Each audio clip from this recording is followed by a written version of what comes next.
sana makapagtapos siya mag-aral. May tumulong talaga sa amin na matulungan talaga yung anak ko na makapagtapos ang pag-aaral.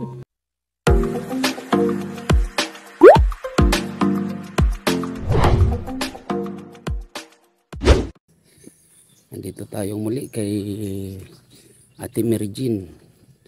Yan yung kanilang bahay. Ayun si Ate Mary Jean. Ate, kumusta ate? Okay naman po. Si Jubilin nasan? Sa paaralan po. Ano natin yung yung bayarin dun sa school niya. Pwede mo ko masamahan doon? Opo. Maabala ka saglit sa paglalaba mo kasi Opo. kailangan Kailangan na. lang tapusin ko pagdating natin. Okay, kailangan natin na mabayaran na yung magkano ba yung kulang niya? 200 po. 200. Tapos yung niya, yung birth certificate niya tsaka form 137 para may natin doon, may pakita na Opo. na okay na yung mga papel. Okay? Bihis muna.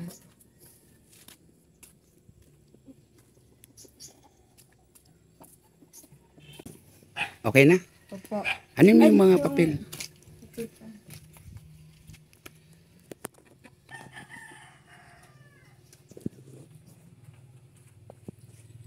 Yung ating ginagawa dito mga kalingap, mga kababayan, maasikaso yung kailangan ni Jubilin para wala na siyang alalahanin pa sa kanyang pag-aaral, no? Para magtuloy-tuloy naman yung bata sa kanyang school year ngayon, no?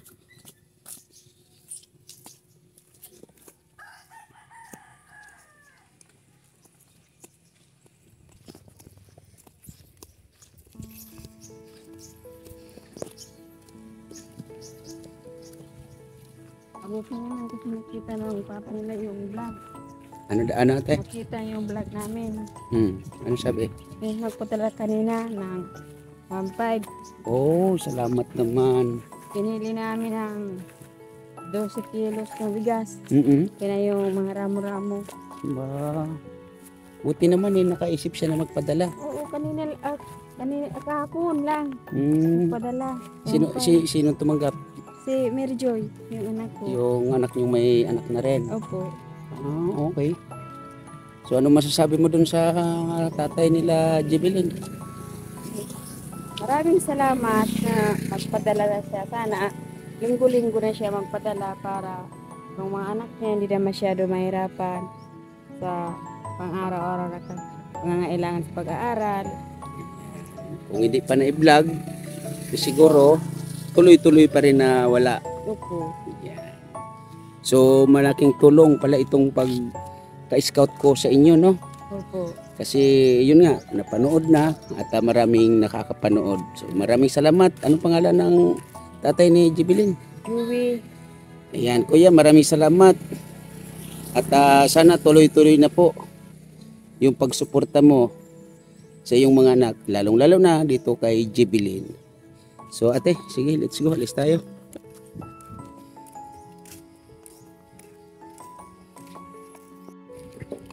So yun mga kalingap, balik kami dito sa bahay nila Ate Mary Jean. Kasi galing na kami dun sa school. Medyo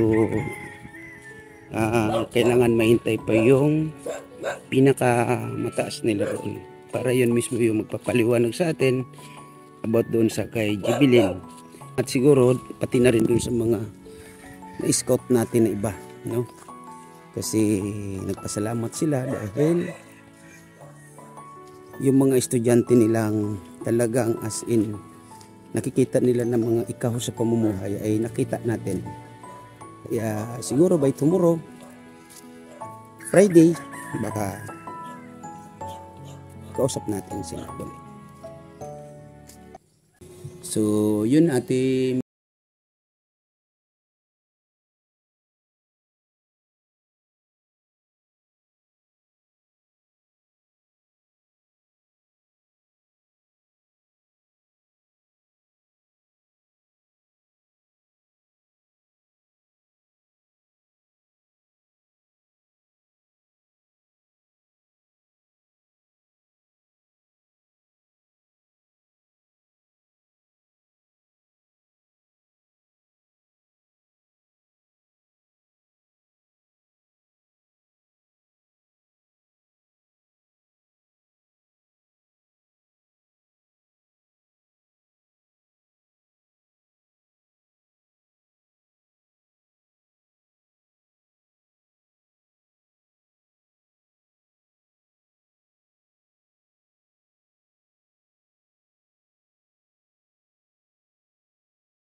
bumalik tayo dito kasi hindi na ituloy natin yung nakaraang video doon kila Ate Mary Jane at kay Jibilin. Mary Joy, kumusta? Good morning pala. Morning po, Tatay Papsi. Kasi nung nakaraan, di ba yung dapat pupuntahan doon sa school ay hindi kami nagpanagpo nung advisor ni Jibilin. Kaya si mama mo na lang yata ang nagbigay nung papel, yung Form 137, PSA, birth certificate ni Jibilin, at yung babayaran na 200. So hindi ko pa yun ibibigay, no? Kaya sa sunod siguro pag naging ano yung time nung advisor, kasi ang sabi nga doon is kailangan yung principal o yung pinakamataas nila yung kakausap sa akin para mailahad naman niya kung ano yung mga dapat ilahad doon sa mga estudyante na na-scout natin, no? Kaya ako ngayon bumalik para makamusta kayong muli. Saan si mama mo? Nagpatusok po ng anak niya. Anong klaseng tusok? Yung kuan? Sa baby po baga. Immunize. Immunize. Ayun. At ayun, nasilip ko nga si Jibilin. Ano yung ginagawa nito? Ha? Nagluluto ng kopra. Grabe, no? Mga kalingap, mga kabayan, tingnan natin ang ginagawa ng isang Jibilin. Kumusta? Ate? Okay man po. Okay man. Hindi ka pa rin marunong magtagalog. Marunong na, hindi pa? Marunong na. Sinong kumuha nito? Nagluto nito? Kami. Sinong kasama mo? Si ate. Ate mo? Mary Joy. Mary Joy. Kailan nyo to niluto? Or kinuha? Kinuha kahapon. Kahapon. Tapos niluto nyo rin kahapon? Kagabi. Kagabi. Ay, ganun. So anong oras kayo natapos sa pagluluto ng kopra na to? Alas 7. Alas 7. Anong oras nyo inumpisahan? 5. 5 ng hapon. Saglit lang. So ito, pag nakuha na yan, nailagay na yan sa sako, ano nang gagawin dyan? Pabinta na. Ibibenta na. So kung ibibenta yan, Mary Joy, mga magkano abutin yan? 200 naman po. Saan nyo ibibenta yan? Diyan sa Binisitan. Malapit lang dito, sa kabilang baryo. Okay. So malapit lang pala. Pero mamamasahe pa rin kayo. Opo. Mga magkano ng pamasahe? 30. 30. Grabe, no? Yan mga kalingap, mga kababayan, ang ginagawa ng isang Jibilin na kasama ang kanyang ate. So kailan pa umalis si mama niya? Kahapon po umalis. Umuwi yun dito kahapon. Tapos doon na siya natulog. Opo. So kailan daw ang balik niya? Sabi, uwi daw siya mayang hapon pagkatapos ng immunize. Okay. So yun mga kalingap, update natin ito kay Ate Mary Jane at kay Jibilin. Na ayan, makita natin kung ano yung kanyang mga ginagawa sa araw-araw. Siguro hanggang gabi, ganito ang dalagitang ito. So mga kalingap, mga kababayan, ito ay update lang natin, Kasi may sadya din tayo sana dito, pero yun nga ay ito yung ating dinatnan. So ito ay karugtong lang sa video natin kasi nung nakaraan pumunta tayo dito ay hindi natin kuhang makausap yung advisor ni Jibilin. Anong gagawin mo dito? Papabili. Papabinta? Papabinta. Papabinta or ibibinta? Bibinta. Ibibinta. So ikaw magdadala niyan. Ikaw talaga magdadala. Asan ba sila kuya mo? Sa bundok. Nagnampere sa bundok. Nagkupra. Nagkupra din. So yung pag nagkupra si kuya mo at nagkupra kayo, para pinagsasama-sama ninyo yung benta or kanya-kanya? Kanya-kanya. Tapos pag tira na, bibili nung kailangan dito sa bahay. Wow. So kahit na ganun, kanya-kanya kayong nakukuha na kopra or pang gagawing kopra, ay pag nabinta yan, sama-sama pa rin kayo nagkikinabang. Very good. So sa ngayon, ibibinta mo to. Kawawa naman ang isang Jibilin. So kinakailangan ako ang magbitbit niyan or ikaw? Ikaw na lang. Ay, sige. Kasi gusto mo yan. Kasi yan naman yung talagang lagi mong ginagawa. Itong mga ginagawa mo na to, Jebeline, para saan, para kanino, at saan mo gagamitin? Sa kailangan sa loob ng bahay. Yung para sa iyo, kasama pa rin. Okay. So, sige, tara.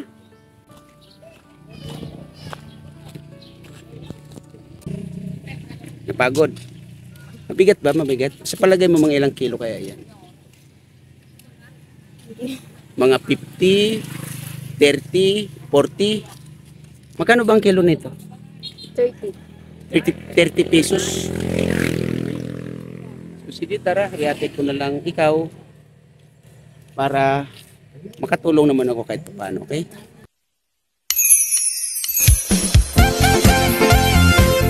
Team Kalingap dance, dance, dance, dance, dance.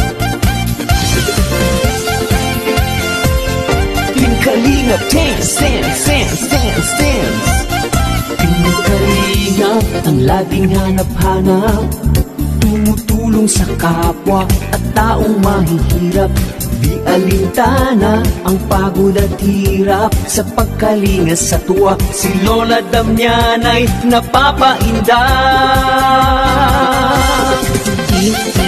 Kalingap, Kalingap dance, dance. Kalingap, Kalingap, Kalingap dance, dance.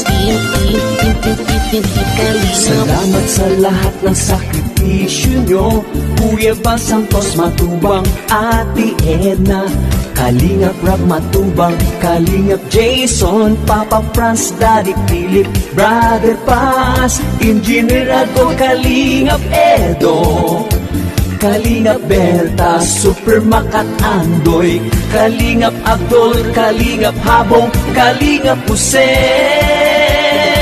Yeah, yeah. Team Kalingap dance, dance. Team Kalingap dance, dance.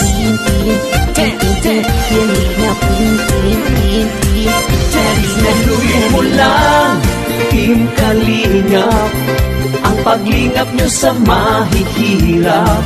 Ang pagtulong nyo ay inspirasyon sa lahat ng henerasyon. Ituloy mo lang, Kuya Val, gawin ang adhikaing pinapangarap.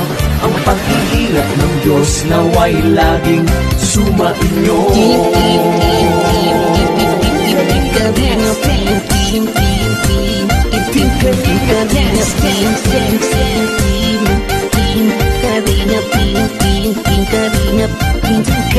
Pagpalain kayo at palakasin ng mabuting Diyos na mahapagi. Yan mga kalingap, mga kababayan, kung ano yung hirap ng dalagitang ito. Ilan daw? Ilan? 10 kilos. So magkano inabot? 240. 240. Tapos mamamasahe ka sa akin 40. So 200 na lang. Okay lang ba na babawasan ko na pamasahe mo? Okay lang. Okay, sige. Joke lang. Yan ay para sa inyo. Imbis na pamasahe ay may sasama sa pambili ng kung ano-ano. Okay? So ngayon, saan tayo pupunta? Uwi na.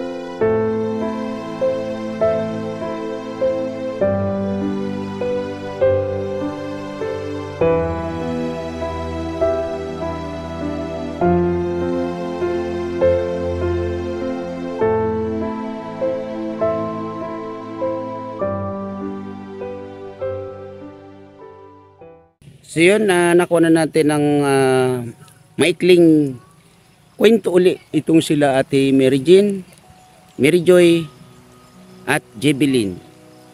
Sa sitwasyon nila, mga kalingap, mga kababayan, ay talaga naman yung kahirapan ay pasan talaga nila. Mga kalingap, mga kababayan, maraming salamat.